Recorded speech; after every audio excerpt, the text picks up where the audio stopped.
গণ অধিকার পরিষদের পরিচিত মুখ, জুলাইয়ের গুরুত্বপূর্ণ ব্যক্তি, তার উপর হামলা করা, আবার ৭১ মঞ্চের নাম দিয়ে ওই প্রোগ্রাম করা, প্রোগ্রাম করে গ্রেপ্তার করে, এই সবগুলো একই সূত্রে গাথা।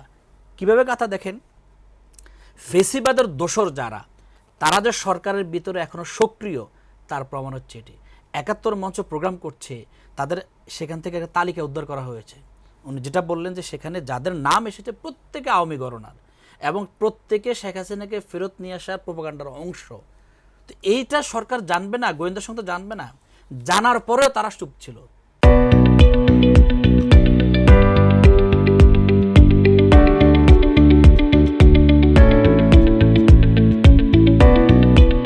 সেখানে জুলাইয়ের যারা আহত, জুলাইয়ের যারা আন্দোলনের সঙ্গে অংশগ্রহণ করেছে, তারা সরকারের চোখ কান খুলে দিয়ে তাদের গ্রেপ্তার করার ব্যবস্থা করে দিয়েছে। সেটাকে কেউ মব বলছে, কেউ দায়িত্ব সচেতনতা বলছে।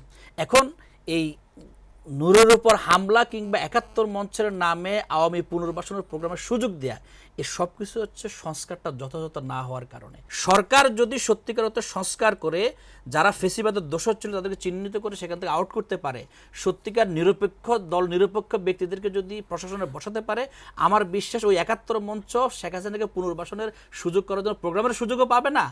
আর নুরুল হক নূরের মতো এরকম যারা এই রাষ্ট্র বিনির্মাণে গুরুত্বপূর্ণ ভূমিকা পালন করেছে, তারাও আক্রান্ত হবে না।